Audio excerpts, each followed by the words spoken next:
This is Amy Poehler. My new movie, Disney and Pixar's Inside Out 2, is coming to theaters June 14th, and it's making me feel joy and sadness and anger, definitely some disgust, and I think a little fear. But I'm also feeling these new emotions like anxiety, embarrassment, envy, and ennui. It's what you call the boredom. Okay, that one was weird. It's gonna be the feel everything movie of the summer. Disney and Pixar's Inside Out 2, rated PG. Parental guidance suggested. Only in theaters June 14th. Get tickets now.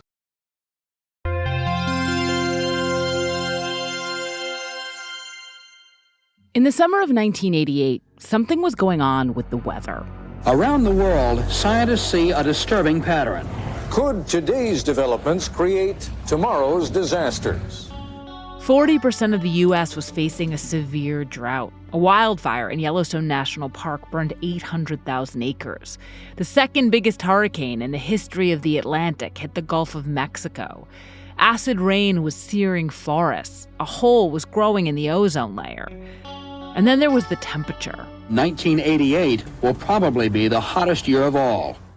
On top of all of this, regular Americans were learning, many for the first time, that we might be responsible for all of it. The world is in danger. Scientists are now warning that the danger is from man himself. Back then, this phenomenon was not called climate change. It was referred to as the greenhouse effect, or global warming. And though there were many who took it seriously, there were others, including the federal government, who did not. Environmental issues. Are they as serious and as frightening as the activists in these areas would like us to believe? I think not. The past 25 years, it's warmed up by about 0.4 degrees centigrade. Well, now that doesn't sound like very much heat. I have not seen any evidence of a crisis due to human activity. But there were some people who felt compelled to act immediately. And so shortly after that blistering summer, a plan was put into action. It was a plan to alter the Earth's future, a plan to shape the mind of an entire generation, to help them halt global warming and other environmental catastrophes. Go planet! And that plan was a Saturday morning cartoon. The power is yours!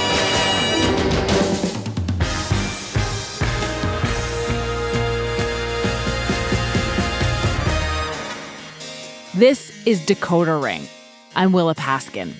In 1990, the animated environmental superhero Captain Planet swooped onto TV screens all over the world. He was aimed at 3 to 12-year-olds, and he had the lofty goal of turning kids into environmental warriors.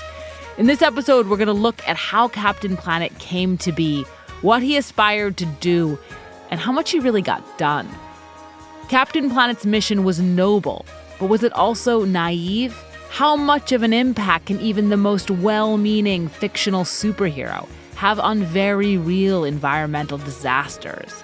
And can we entertain ourselves and our children into solving our hardest problems? So today on Decoder Ring, what on earth did Captain Planet accomplish?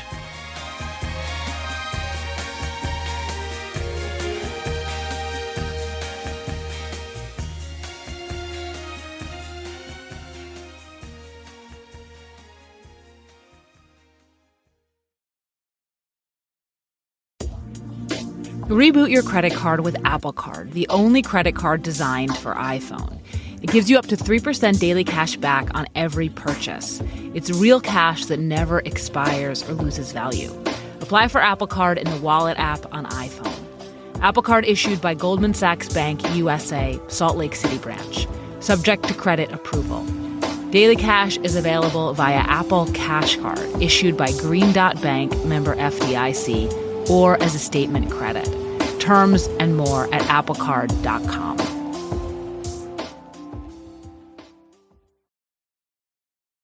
Before Captain Planet was on TV, he was a twinkle in the eye of a major TV mogul. Hi, I'm Ted Turner, and this is Cable News Network. Ted Turner founded the Cable News Network, or CNN, in 1980. He was also the founder of Turner Broadcasting System, or TBS, and Turner Network Television, or TNT.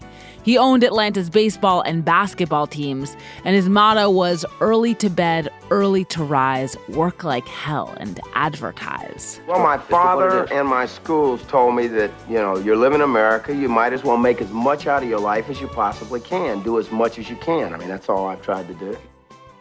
But unlike some of his fellow business bigwigs, Turner saw his operation as having a higher purpose, beyond just making money. I think there are many things that impact the destruction of the environment, and I know that it's controversial, but the media just needs to keep this on the agenda. I know with CNN, our news media, we run environmental stories virtually every day. This was unusual for a media outlet in the 1980s, as was Turner's decision to dedicate an entire unit of his broadcasting operation to environmentalism. All the scraps from this process used to end up in a landfill. Now all of it's recycled. That's the voice of Barbara Pyle, narrating one of the many environmental documentaries that aired on one of Turner's networks. Pyle, a photojournalist by training and ardent environmentalist herself, was personally selected by Turner to be the vice president of environmental policy at TBS. Barbara had a bit of a maverick reputation, and she was also very closely connected with Ted. Nick Boxer was thrilled to start working for Barbara at Turner in 1984. I mean, I grew up in a progressive environmental thinking family. We recycled. My parents made me aware of environmental things, and it's always been a passion of mine. Barbara specifically asked Nick to join her at what they started referring to as the Turner Environmental Division. I came up with the name. If you look at the acronym, it's TED. That was my inside joke. TED was a pet project of Ted Turner's, but corporate green initiatives were not yet common, and executives at Turner's own companies wondered why the CEO insisted on funding nature documentaries, something a vice president once said to Nick's face. As I'm walking across the room, he says to me, "Nick, you are everything that is wrong with Turner." And I was very taken aback and kind of stunned. And he said, "Don't get me wrong, you do good work, but it has no business being on Turner Broadcasting." To the executive's point, Barbara and Nick's department didn't bring in a lot of money. Their documentaries about subjects like overpopulation and wildlife preservation and global warming didn't get high ratings. But Ted Turner remained committed to trying to make a difference through television, and eventually not just through eco-films. I'd always had an interest in cartoons. When we ran them in the early days of TBS, they got good ratings. This is Ted Turner reading from his autobiography. Kids were attracted to cartoons, and I got the idea that we should make one that would teach them about the environment. I thought it would make a lot of sense to reach children early and help them understand their role in taking care of our planet. Ted said at one point, today's children are the ones who are going to inherit the problems. They're the ones who are going to have to save the planet. So one day in 1989, at the CNN building in Atlanta, Ted pulled Nick's boss, Barbara Pyle, aside and told her he had a new assignment for the environmental division. Barbara returned to her team with the details. Ted wants to do an environmental show for children, and he wants to call it Captain Planet. That was the entire pitch. We said to Barbara, well, so what is Captain Planet? And it was like nobody knew. He was an environmental superhero, but that was pretty much it. There had never been a kid show about the environment before. Barbara and Nick did not make children's television to this point, but they could see the possibilities. It was exciting because it was a chance to reach a whole different audience. It was a chance to approach these issues in a different way. And, it was an opportunity to empower children. So they dove in. Barbara and Nick would be the show's co-creators. And their first assignment was taking Ted Turner's 2-word brief and turning it into a fully formed show with a premise and characters. We started coming up with ideas, and I just started sitting on my own and writing stories. Since the whole point was to show that kids could make a difference, they created a set of 5 teenaged characters called the Planeteers, a multicultural group of young heroes recruited by a figure named Gaia to fight for the planet. All right, let me get this straight. Your name is Gaia, and you're the spirit of the Earth? And you brought us here to help you save Earth from being ruined? Yes, that's about the size of it. But when Nick started thinking about how the Planeteers would interact with the title character, he realized there was a problem. In the traditional Superman story with Lois Lane and Jimmy Olsen, they would go out and get in trouble, and then Superman would come and save them. And I said, we can't do that with the Planeteers, because the whole idea is to empower children. If they're constantly being rescued by Captain Planet, then how are we empowering children? We're not. Nick mulled it over and came up with a simple solution. Get rid of Captain Planet. I went to Barbara and said, I think we should make the show The Planeteers. I feel like that would really empower kids, and maybe Captain Planet is sort of problematic in that sense. And she said, Ted created Captain Planet. This is his thing. It will not fly. So Nick went back to the drawing board, and he came up with a compromise. There would be a Captain Planet, but the Planeteers wouldn't be powerless without him. Instead, Captain Planet's power would be fueled by the kids' teamwork and their magic rings. Each of them controls an element of nature: earth, fire, wind, and water. And the fifth element was heart. I can sense you all, hear your thoughts, feel your feelings. While the other Planeteers could create tornadoes or islands from scratch, it was heart that, according to Gaia herself, was the most important. The Planeteer who wielded it, Mati, from South America, used it to bring people together, communicate over long distances, provide the empathy and care real people need to fight for the environment. Heart! He may be little, but he is big in courage. Armed with their magic rings and their heart, the Planeteers could fight baddies all by themselves. But when the going got really tough, they'd put their fists together and conjure Captain Planet. Aim your rings at the sun! Let our powers combine! He was the power of teamwork, and that's why they use their rings to summon Captain Planet. But when they do that, they also give up the power of the rings. So they give up their own personal power to create a collective power that's greater than themselves. So they had the premise and the Planeteers, but they had a lot of other details to figure out, many to do with Captain Planet himself. He couldn't just be a normal superhero, punching bad guys. That was actually a rule, just for the record. Captain Planet was not allowed to punch anyone. But this more peaceful crusader could solve the trickiest problems, fly through the air, basically do the impossible. And of course, he had to look the part. It was hard because we didn't really want Captain Planet to look like anyone. It was supposed to be that he was made of like stone and ice, almost faceted. The animation company drew up some potential character designs and sent over a stack of the final contenders for Barbara Pyle to deliver to Ted Turner himself. We were actually in Central Park at the boat pond, and there's a building over there. And she went in to meet with him, and I was walking around outside. She comes out and she said, okay, Ted picked the picture. And she shows us, and it was a drawing of me. Captain Planet doesn't look exactly like Nick. He has blue skin and green hair, and he wears his underwear over his tights. But there is a resemblance. Everyone was like, that's you. I was like, oh my God. It was pretty crazy.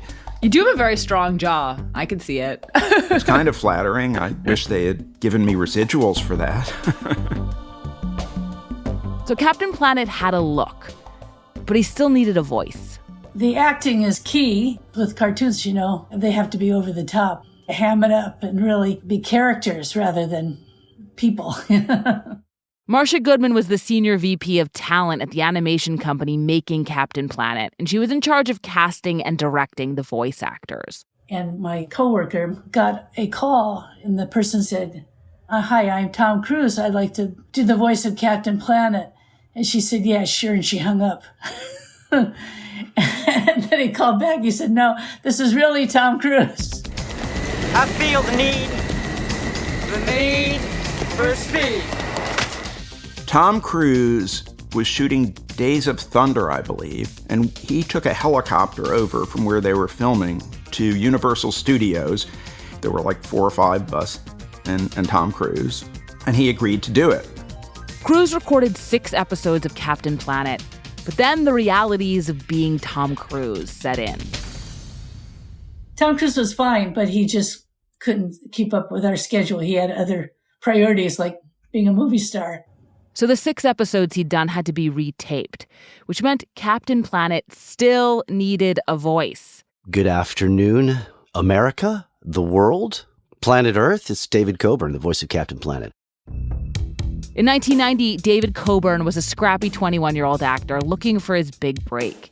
He'd had a few small roles, but he was constantly auditioning when he got called in to read for the part of Captain Planet. I came into the audition at a studio in Burbank, California. I had one scene to play in which Captain Planet gets covered in toxic goo, and the Planeteers wash him off with some fresh water, and he stands up and says, "Thanks, Planeteers."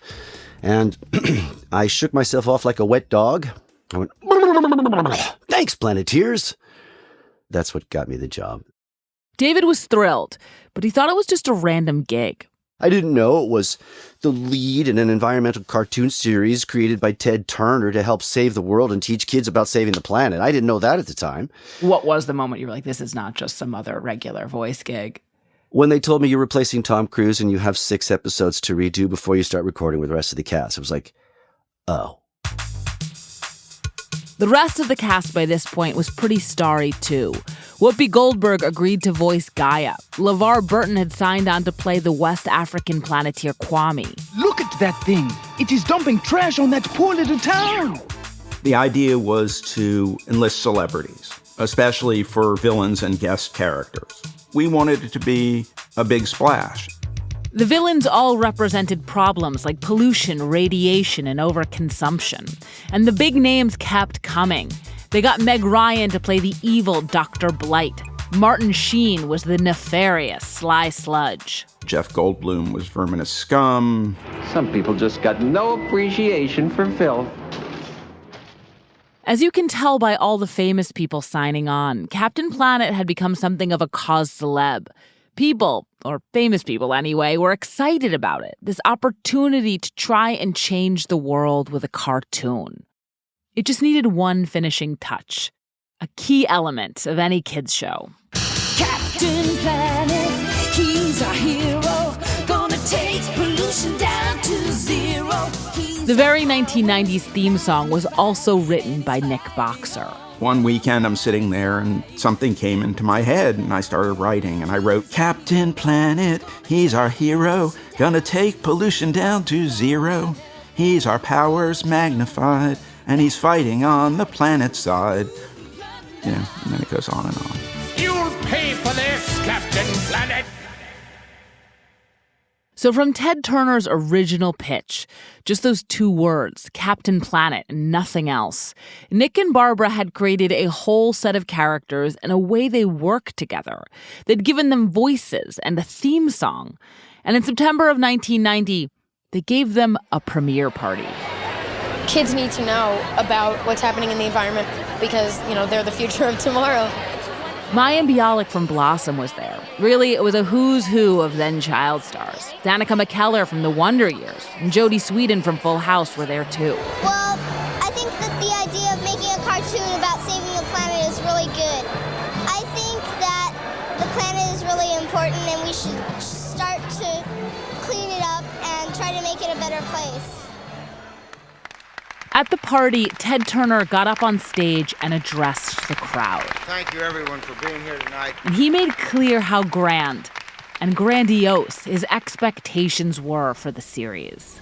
Hopefully, this program will make a big difference. If it doesn't, there isn't much future for the species because most of the experts say if we don't change things, the planet will be pretty well uninhabitable in another 30 or 40 years. So let's keep our fingers crossed and hope that Captain Planet and the Planeteers can save the planet. Thank you very much. These are extraordinary expectations to put on a kids' cartoon, especially one kids hadn't even seen yet. Would Captain Planet be able to live up to them once it blasted into living rooms? Stay tuned, Planeteers. I'll be right back. There's now a game-changing product to use before a night out with drinks. It's called Z-Biotics. Let's face it, after a night with drinks, it can be tough to bounce back the next day. Sometimes you have to make a choice. You can either have a great night or a great next day. ZBiotics is a way to wake up feeling fresh after a night of drinking. ZBiotics pre-alcohol probiotic drink is the world's first genetically engineered probiotic. It was invented by PhD scientists to tackle rough mornings after drinking. Here's how it works. When you drink, alcohol gets converted into a toxic byproduct in the gut. It's this byproduct, and not just dehydration, that's to blame for your rough next day. ZBiotics produces an enzyme to break this byproduct down. Just remember to make ZBiotics your first drink of the night and to drink responsibly, and you'll feel your best tomorrow. Go to zbiotics.com/decoder to get 15% off your first order when you use Decoder at checkout. ZBiotics is backed with a 100% money-back guarantee, so if you're unsatisfied for any reason, they'll refund your money, no questions asked. Remember to head to zbiotics.com/decoder and use the code DECODER at checkout for 15% off.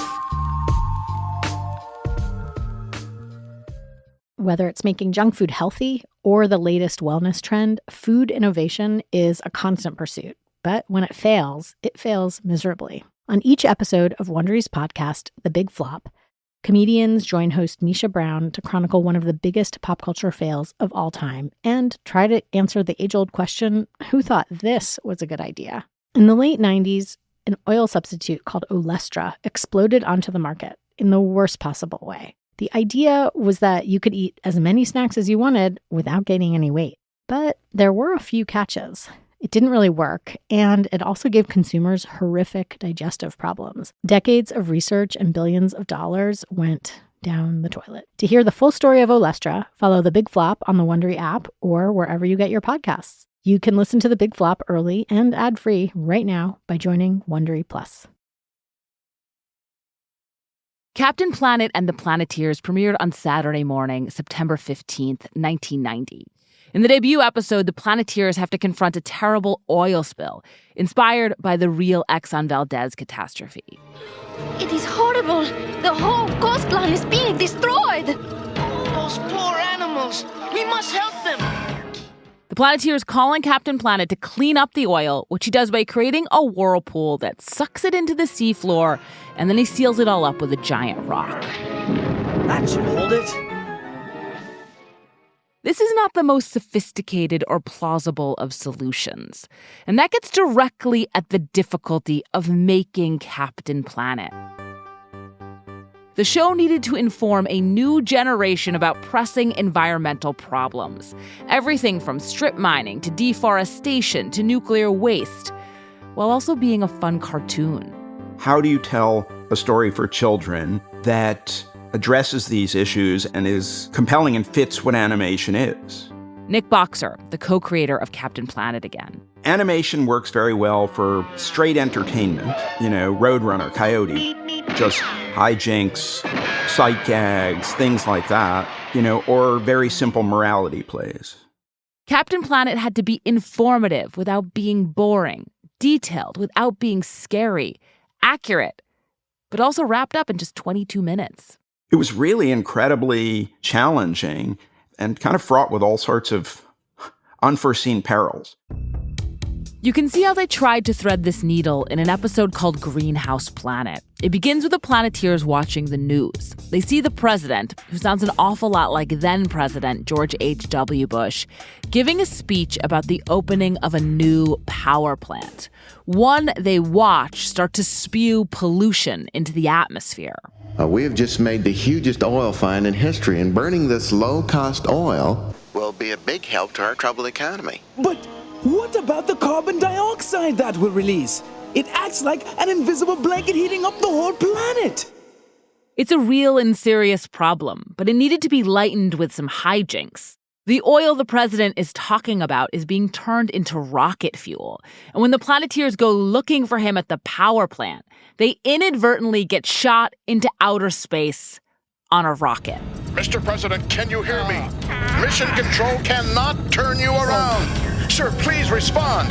Stuck on this spaceship heading to Venus, the Planeteers lobby the stubborn president about the dangers of greenhouse gases. with a final push from Captain Planet himself. Heard all this before about the too much carbon dioxide thing. Mr. President, if you see what you're risking, maybe you'll change your mind. Captain Planet offers a vision of a world racked by climate change with terrifying post-apocalyptic imagery of mutant animals and roving bands of feral people. For humans, it would mean farmland turned to deserts, the collapse of entire economies, hunger on an unimaginable scale. But it probably won't be that bad. Maybe. Or maybe it'll be worse. It was always a balancing act. The idea wasn't to scare kids, but it was to say these are real problems, and you should be aware of them in a way that's not traumatizing, but makes you care about them. And one way to make messy, complicated, real environmental issues less traumatizing is to solve them. We were really trying to push boundaries. And how do you deal with these kind of problems without showing the consequences of the problems? You had 20 minutes to tell a whole story and resolve it. And most of these problems obviously can't be resolved in 20 minutes, let alone a year or 2 years. So, for example, in the episode about greenhouse gas emissions, the Planeteers finally convinced the president to shut that power plant down. So, Kwame, tell me more about this solar stuff and that wind power thing. Read my lips, Mr. President. They work. This happens in episode after episode. A blunt conversation about everything from AIDS to landmines to overpopulation gets wrapped up in a bow. Just what this town needs. A statue to remind them to reduce toxic emissions before they create their own smog monster. This overall approach, surprisingly granular and realistic about environmental dangers, but with a happy ending, had appeal. Within a month of its premiere, Captain Planet was syndicated on 180 stations in the United States and 60 others worldwide. And the response was positive. Captain Planet was heralded as a superhero for the 90s and praised by educators. And kids, too. I like it because it encourages people to save the environment. If you cut down all the trees in the world, some people will be dead. It's not like a perfect 10, but it's still not so bad that it's way below 0. Are you going to watch it? Uh-huh, most of the time. Overall, it got a very good reception. We were #1 in syndication. We got a couple of Emmy nominations. There was even Captain Planet merchandise, though in nothing like the volume of shows like Transformers and He-Man, which had been created by toy companies explicitly to hawk product. You're doing a show that says don't have overconsumption. So we created a lot of guidelines as to how you could merchandise the product. So we said you can't make one-time use products. So you couldn't make sort of birthday party stuff that was Captain Planet, that was throwaway. You could make a costume that was cloth, but you couldn't have paper plates. Things had to have recycled material. You had to use reduced amount of packaging material. Maybe inevitably for a show about such big, complicated topics, it did have its critics, too. Nick says internally at Turner, the show's standards about merchandise raised some of the same misgivings there'd been about the environmental division and its nature documentaries. The company just couldn't cash in. Other, more overt critiques came from environmentalists themselves, who found the show too simplistic. And then there was the business community, whether Exxon Valdez's PR team complaining about the oil spill episode, or individuals taking issue with the villain's corporate bent. Another fine haul for my factory. From tail to tusk, I'll turn those elephants into profit. Trunks of it. Even more largely, conservatives accused the show of having an agenda, saying that it was, quote, a propaganda tool aimed at indoctrinating America's youth. Indoctrination is a fraught word, but the fact is, the show did have an agenda. Its stated purpose was to impart wisdom and guidance to the next generation, in the hopes they'd take action on environmental crises. And certainly in the short term, it seemed to be working, at least on the people working on the show itself. When I got the show, I used to smoke cigarettes, and I'd throw my cigarette butts out the window while I was driving. That's David Coburn again, the voice of Captain Planet. I didn't sort my trash. I never had a low-energy light bulb. I grew up in the 60s and 70s, was a huge consumer. But when Captain Planet got famous, it really wasn't the time to be throwing cigarette butts out your window. I'd drive home from work sometimes, and the kids on my street called me Captain Planet. I had to change. How did the kids on your street know you were Captain Planet? I told them. David was proud of being Captain Planet, as were many of the people involved. We had a lot of talent who worked, I think, extra hard because this was this great opportunity to be able to do something, doing well while doing good. It was difficult to tell at the time, though, how much good the show was doing with the target audience, children. Nick describes it as a kind of bubble in that regard. They didn't know how kids were being affected by, say, their episode about landmines in which one child dies and another has a limb blown off, or how the one about overpopulation in which an entire civilization of rats crumbles and dies was sinking in with 6-year-olds. They didn't even know how effective the call to actions at the end of each episode were. Where we give something for children to do. Recycling, volunteering for park cleanups, turning the lights off in the house. Do not dump chlorine, bleach, solvents, and other toxic materials down your drain. And keep things like motor oil and batteries out of your trash. Recycling, park cleanups, not dumping bleach and batteries. These are all individual actions, and they're helpful. But the show was aiming for something bigger and longer term. It was trying to plant a seed. And it tried for 6 seasons and 113 episodes. And then on May 11th, 1996, kids tuned in for an episode about the evils of puppy mills and saw what would be the final episode of Captain Planet. Can you tell me how it came to an end? Kind of more with a whimper than a bang. By this point, there were more than enough episodes for syndication. The series was getting expensive, and Turner Broadcasting was being sold. A lot of its environmental programming got scaled back, and so they quietly declined to renew Captain Planet. Overall, there was a certain sense over the years of accomplishment, but I felt a little let down. In TV terms, to last for more than 100 episodes, as Captain Planet did, represents an unqualified success for a cartoon. But Captain Planet was never just a cartoon. It was a cartoon with a mission. The seed it had planted. It was supposed to grow.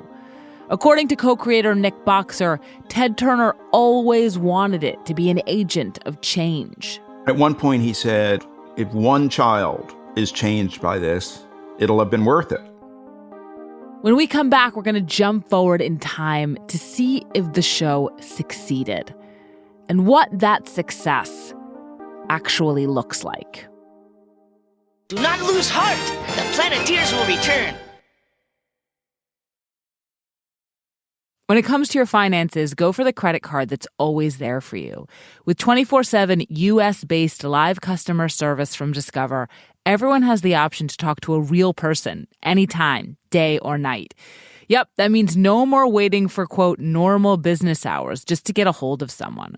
We're talking real service from real people whenever you need it.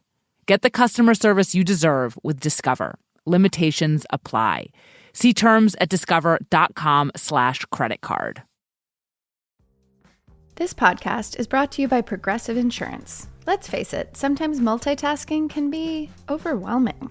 Like when your favorite podcast is playing and the person next to you is talking and your car fan is blasting, all while you're trying to find the perfect parking spot. But then again, sometimes multitasking is easy, like quoting with Progressive Insurance. They do the hard work of comparing rates so you can find a great rate that works for you, even if it's not with them. Give their nifty comparison tool a try, and you might just find getting the rate and coverage you deserve is easy. All you need to do is visit Progressive's website to get a quote with all the coverages you want, like comprehensive and collision coverage or personal injury protection. Then you'll see Progressive's direct rate, and their tool will provide options from other companies, all lined up and ready to compare, so it's simple to choose the rate and coverages you like. Press play on comparing auto rates. Quote at progressive.com to join the over 28 million drivers who trust Progressive. Progressive Casualty Insurance Company and Affiliates. Comparison rates not available in all states or situations. Prices vary based on how you buy.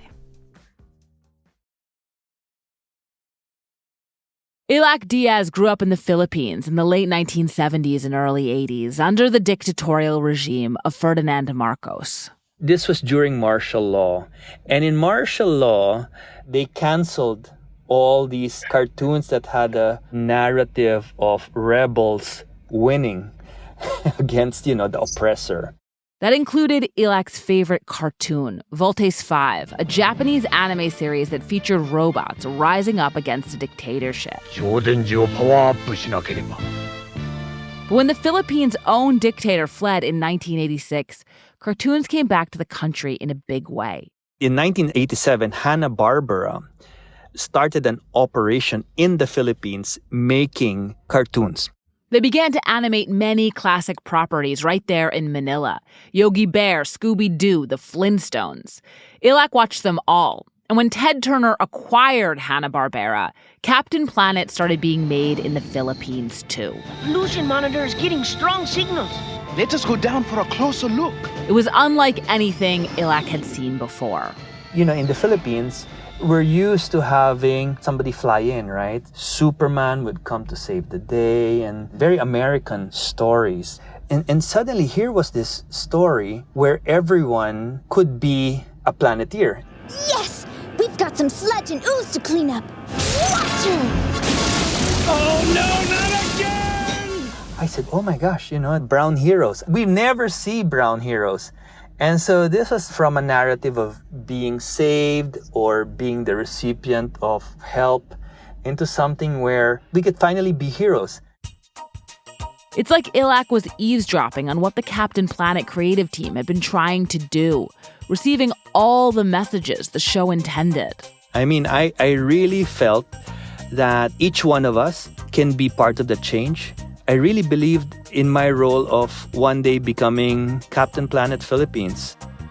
His whole life, Ilac spent time in nature, hiking, exploring, swimming.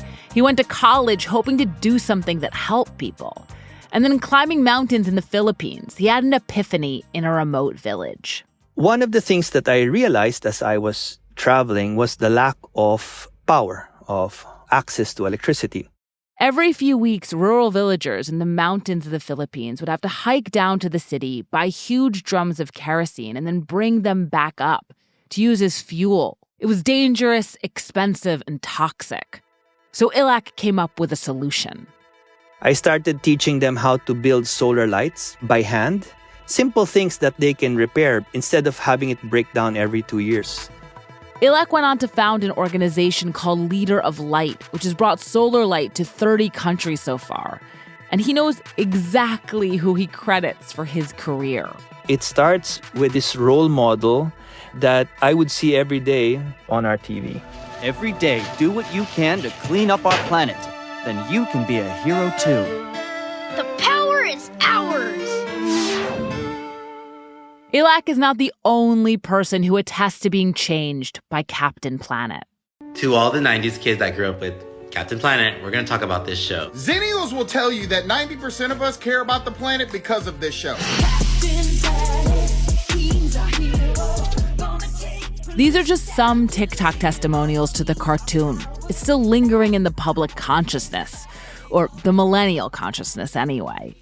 Nick Boxer, the series co-creator and the inspiration for Captain Planet's very face, has heard first-hand stories of the show's influence many times over. 25 years later, I'd be in a grocery store and I'm wearing a Captain Planet t-shirt. And someone would say to me, "Where did you get that? That was my favorite show when I was growing up." And I can't help then but say, yeah, actually, that was my show. And they're like, "Oh my God, when I was a kid, that got me to grow up recycling. It made me think of the world in an environmental way. That was so formative for me." The show was formative for Nick too. But when I asked him about it, it wasn't quite in the way I expected. Did the show change your thinking in any way about the environment? Yeah, it did. It made me less optimistic. Nick Boxer is proud of Captain Planet. He's proud when he meets the grown-ups who he helped inspire as kids. But he and we know more than we did back in the early 1990s. Captain Planet may have done what it set out to do, to get kids to care about the planet. But it's been nowhere near enough. I just feel like Captain Planet, like anything else, is just a drop in the bucket. And it takes a lot of drops to fill that bucket. My question is, can we generate enough drops? The tough truth is that those kids who grew up watching Captain Planet and who were changed by it, my generation, have also lived through and contributed to the largest greenhouse gas emissions in the history of humankind.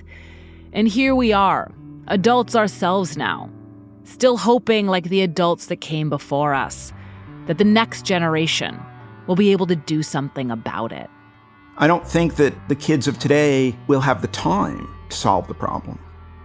We adjust until we can't adjust anymore.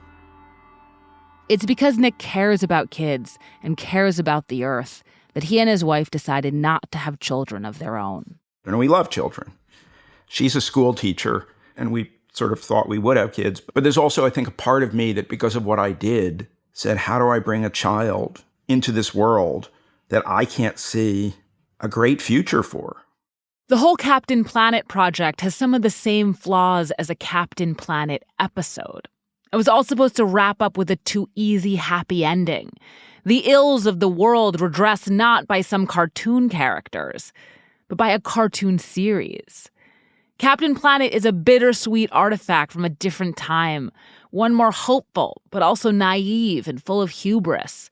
When you could imagine that a kid's cartoon could save the world, or that the widespread dissemination of facts would result in widespread agreement about what to do with them. When empowering the next generation felt like a purely inspired notion, not like kicking the can down the road, asking kids to do what their grown-ups would not. Children still need to be inspired. They still need to be engaged and given knowledge and direction about how to help the wounded world they're inheriting. But if Captain Planet accomplished what it meant to, if the seed the show planted really bloomed, the former children, now adults who watched it back in the 1990s, have an obligation to keep pinning their hopes for a different future on no one but themselves. I mean, I just don't understand how people can look at the world and not see what we're doing to our planet. How they cannot see what they're doing to themselves. Watching TV is easy. It's everything else that's hard. We have to pass on something more useful and inspiring than just reruns.